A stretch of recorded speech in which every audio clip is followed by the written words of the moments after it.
Praise the Lord. सबको जय मसीह की एक और बार स्पिरिचुअल मॉसल्स में मैं आपको स्वागत करना चाहती हूँ। हम सब प्रेरित पौलुस को जानते हैं। प्रेरित पौलुस ने लगभग आधा नया नियम लिखा है।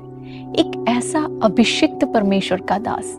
कई बार हम यूँ सोचते हैं कि इस प्रकार का अभिषेक जिनके ऊपर है उनके जीवन में दर्द नहीं होता, उनके जीवन में कोई दुख का अवसर नहीं होता। लेकिन प्रेरित पौलुस खुद कहता है दूसरे कुरिन्थियों 12वें अध्याय के 7वें आयत में कि मेरे शरीर में एक कांटा चुभता है। अब देखिए, कांटा चुभने का मतलब उनके जीवन में कुछ ऐसा, कोई ऐसी परिस्थिति है जो उनको दर्द देती है, एक कोई ऐसी परिस्थिति है जो उनको दुख पहुंचाती है। लेकिन हम ये नहीं जानते कि वो क्या है। उन्होंने कांटा क्या है वो वहां नहीं लिखा। मैं कई बार सोचती हूँ कि ये कांटा क्या है, पौलुस ने ये क्यों नहीं बताया। ये इसलिए हो सकता है कि देखिए, दूसरे तीमुथियुस की पुस्तक 3 अध्याय के 16वें आयत में लिखा है कि परमेश्वर का जो कलाम है, हर एक आयत परमेश्वर का श्वास है और हर चीज जो लिखा गया है इस पुस्तक में वो पवित्र आत्मा के द्वारा लिखी गई है। तो मैं ये विश्वास करती हूँ कि वहां कांटा जो है वो पवित्र आत्मा ने ही पौलुस से लिखवाया है। पवित्र आत्मा ने जानबूझकर पौलुस से उसका रियल प्रॉब्लम क्या है वो नहीं लिखवाया, क्योंकि अगर पौलुस वहां पे उसको साफ लिख देता कि उसके जीवन में दुख क्या था, तो हो सकता है आज हम में से अनेक लोग हमारे दुख को पौलुस के उस दुख के साथ हम समझ नहीं पाते।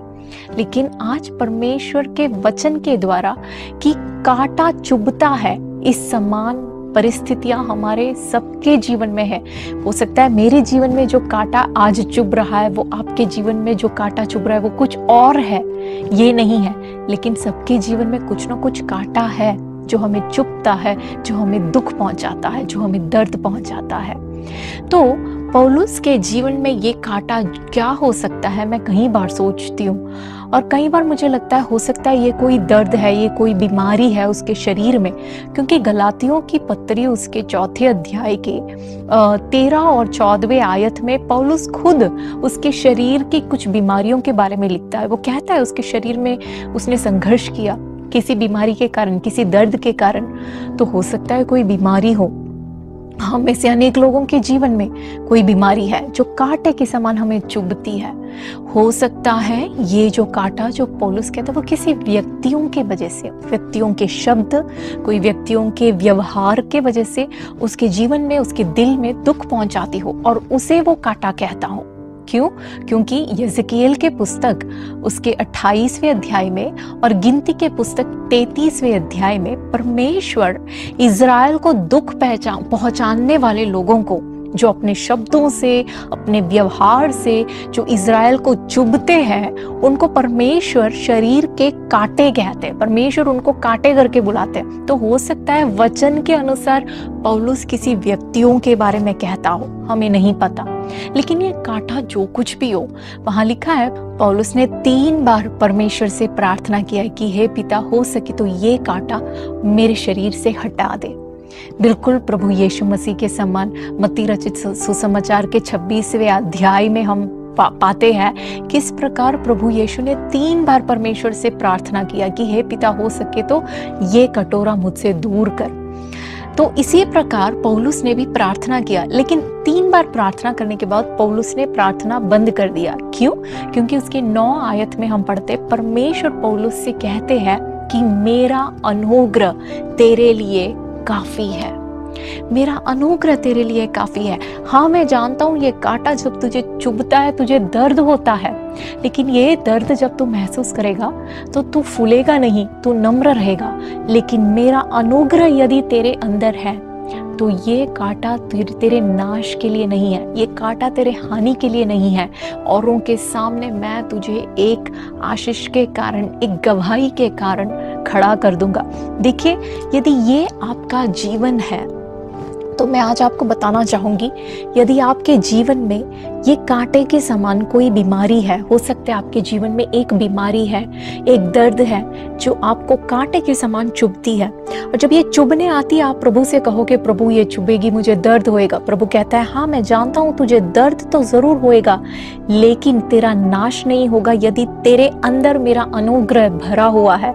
यदि तेरे अंदर मेरा अनुग्रह भरा हुआ है, प्रभु कहता है औरों के सामने एक गवाही के रूप में मैं तुझे संभालूंगा। कांटा जरूर तुझे चुभेगा, दर्द जरूर तुझे होएगा, लेकिन तेरा जीवन का नाश नहीं होगा, तेरा विनाश नहीं होगा। मैं तुझे एक अद्भुत गवाही के रूप में औरों के सामने खड़ा कर दूंगा। हो सकता है आपके जीवन में कुछ लोग हैं, कोई लोग हैं जिनके जुबान से जो बातें निकलती हैं, जिनके व्यवहार है जो आपको कांटे के समान चुभती है, आपको दिल को चोट पहुंचाती है। लेकिन इस तरह जब हमारे दिल में चोट पहुंचती है तब क्या होएगा? दर्द तो जरूर महसूस करेंगे, लेकिन हमारा नाश नहीं होएगा। परमेश्वर हमें संभालेगा। प्रभु कहता है मैं तुम्हें संभालूंगा, मेरा अनुग्रह यदि तुम्हारे अंदर है। और यही अनुग्रह को पौलुस ने महसूस किया था, क्योंकि पौलुस कहता है फिलिपियों की पत्री 4 अध्याय के 13वें आयत में कि जो मुझे सामर्थ्य देता है उसके द्वारा मैं सब कुछ कर सकता हूँ। और क्या कर सकता है वो, ये कब कहता है? उसकी 12वीं आयत यदि हम पढ़े तो हम वहाँ देख सकते हैं कि पौलुस वहाँ वर्णन करता है कि उसने क्या क्या सहन किया। उसने दुख सहन किया, उसने भूख सहन किया, उसने हर तरह के कमियों को महसूस किया, लेकिन वो कहता है क्योंकि उसका अनुग्रह मेरे अंदर था, ये सब कांटों के अंदर से मैं गुजर चुका हूँ, मैं सब कुछ कर सकता हूँ क्योंकि वो मुझे बल देता है। आज हम भी यही प्रार्थना करें कि प्रभु तेरा अनुग्रह मेरे अंदर बसे रहे।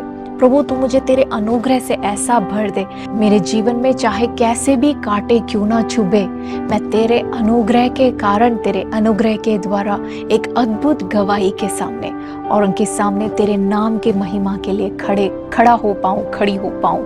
इस प्रकार से हम प्रार्थना करें। प्रभु आप सबको उसके अनुग्रह से भरे, उसके आशीष से भरे। God bless you.